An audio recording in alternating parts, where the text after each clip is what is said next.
Uncertainty has thus become the order of the day following the extreme back and forth between Canada and the United States, with President Trump offering four rationales for the tariff measures, yet still delaying full implementation.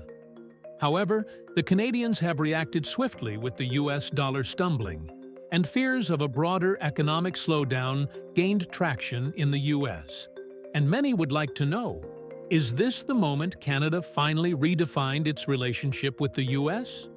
Could this mark the end of the long-standing assumption that America could dictate trade terms without consequence? Join us as we reveal how Trump caught off guard. Annexation threat fading as Canada strikes first. In early February 2025, the Trump administration appeared poised to follow through on its warnings of imposing sweeping and substantial tariffs, signaling a dramatic shift in U.S. trade policy.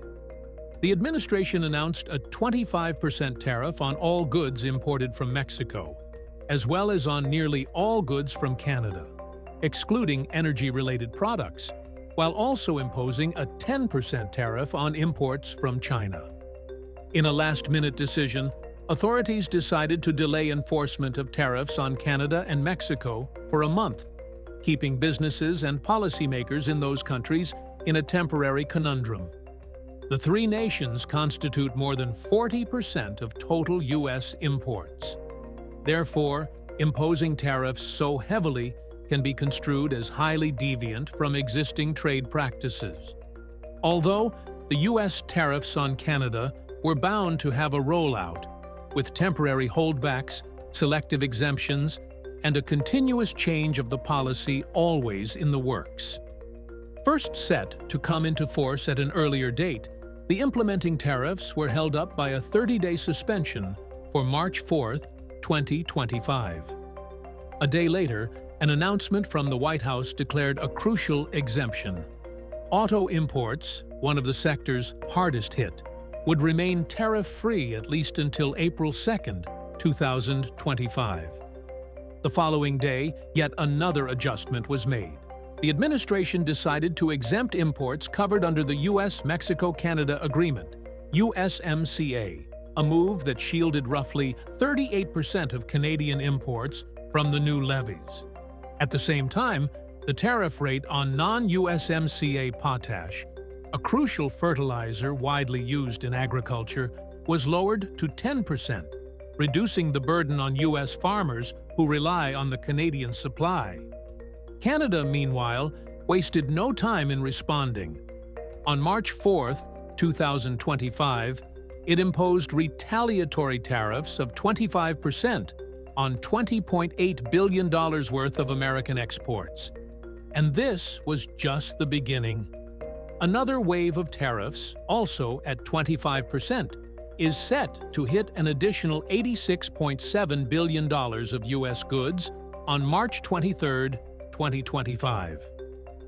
With trade tensions escalating and exemptions expiring in April, the next few weeks could prove critical in determining the direction of U.S.-Canada economic relations.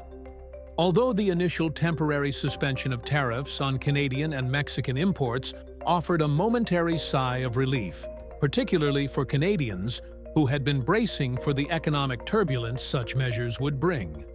However, the foundational problems were left unsolved. Uncertainty hung in the air. If the United States should ever proceed to impose tariffs, Canada has made it clear that it would respond, both continuing to set the stage for a possible trade war that may have serious consequences for both countries. Public feeling in Canada was part of a blend of fear and rebellion. A recent Angus Reid poll for the national research firm found that 91% of Canadians supported reducing the country's dependency on the American economy, a significant indication of changing attitudes toward the major trading partner. While more than half of those surveyed still hoped for the possibility of mending the bilateral relationship, the prevailing mood suggested a growing desire for economic independence. The national pride of the citizens was echoed in the poll, which reaffirmed the rallying of their die-hard interest over an issue not seen since the onset of the pandemic the past few months. Nearly 90% reported on closely following the events surrounding a tariff debate, to say the least, showing the alarming impact of all these on potential fallout. The impending economic woes had sparked some anxiety, as well as a potential sense of collective membership amongst a large number of Canadians bracing for what might become a defining moment in further trade between the U.S. and Canada. Shachi Kurl, president of Angus Reid, described the results as very promising evidence that it was a rare moment of national unity. Speaking to the BBC, she said, "What has happened to Canada in reaction to the U.S. tariffs sums up an entire country's frustration and anger, hence the feeling of tenseness as they promise to take another run with resilience." The popular sentiment among politicians encouraged and supported by the masses was "Buy Canadian," which made the citizens try to buy Canadian instead of U.S.-made products because of the impending tariffs. Even though there's a temporary recess for discussion of the tariffs, it does not keep the broad-based tariffs from being very near reality. Surprisingly, these widen that catch-all questioning of their eventual economic effects. Indeed, the political rhetoric that tariffs are hype is the channel through which they serve to enhance the domestic industry. Still, the consequences of import tariffs are a little more complex than that, as it is important to know who finally pays such tariffs.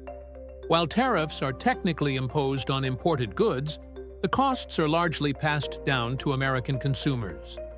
Households across the country will likely feel the effects through rising prices, not only on imported goods themselves, but also on domestically produced goods that compete with imports. These price increases can cause ripple effects in various sectors, affecting the everyday spending of millions of Americans and even redefining economic dynamics beyond trade policy alone. Taxes on products and services imported into the United States from foreign lands are, simply put, tariffs. While the legal responsibility for paying this tax falls on the U.S. business that imports the goods, the broader economic reality is far more complex. When an importer brings in $100 worth of goods and a 20% tariff is in place, they must pay an additional $20 in taxes to the federal government. However, economics teaches us that the party is legally responsible for a tax, and the party that actually bears its financial burden is not always the same. Once a tariff is applied, it triggers a chain reaction of price adjustments that ultimately shifts much of the cost onto American households. Price pass-through describes an instance where companies that import goods usually increase their price in order to offset the extra cost and pass it on to consumers. Tariff-induced increases in price are, however, variable depending on the industry, market competitiveness, and sensitivity to price changes. Anyways, extensive research consistently shows that U.S. consumers end up shouldering the bulk of the cost when tariffs are imposed. Paradoxically, for tariffs to serve their intended purpose of protecting domestic industries, they must succeed in raising prices. If prices remain unchanged, consumers will continue purchasing foreign goods at the same rate, rendering the tariffs ineffective as a tool to shift demand toward domestic alternatives. The very mechanism that allows tariffs to benefit American manufacturers by making foreign goods more expensive and less competitive also directly leads to higher prices for consumers. In the U.S., companies that manufacture goods directly in competition with imports enjoy a rare opportunity to raise prices above the levels imposed by foreign competition without jeopardizing their market share. Therefore, in the short term, domestic producers can sell more profitably, maintaining competition for their goods despite higher prices. Haram complementing this over time with more thoughtful policies such as investment incentives and workforce development might create prospects for reinvestment of the surplus profit into expanding business, increasing wages, or adding more productive capacity. However, Tariffs are not universally beneficial to American industry. In cases where the United States does not produce a particular good in sufficient quantity or at all, tariffs serve no protective purpose. Instead, they simply drive up costs for both consumers and businesses. This applies to a wide range of essential imports, including agricultural products like coffee, bananas, and avocados, as well as certain minerals and raw materials that are scarce within U.S. borders. Since these goods have no domestic equivalent to replace them, tariffs on such imports result in higher prices without the intended benefit of strengthening American industry. In these cases, tariffs function purely as an added expense to consumers, offering no economic upside. In essence, while tariffs can be a powerful tool for shaping trade and industry, their broader economic effects are far-reaching and often come with unintended consequences. Their impact depends on the balance between protecting domestic businesses and increasing costs for American consumers, making them one of the most complex and debated aspects of economic policy. Furthermore, near the end of February 2025, the dollar hit a 3-month low with fears about slowing economic growth and the accompanying downward impact of increasing tariffs, setting aside any gain from the newly established tariffs on Canada, China, and Mexico. The shift in the market indicated the investors' concerns that the trade measures were no more than temporary threats that could become implementing actions capable of dampening the economic momentum of the United States and the world. Soon after, China laid out additional tariffs of 10 to 15% on some imports from the U.S. to begin on March 10, 2025. On the same day, Canada confirmed that its retaliatory tariffs against the U.S. would be implemented, with Mexico also rumored to follow suit.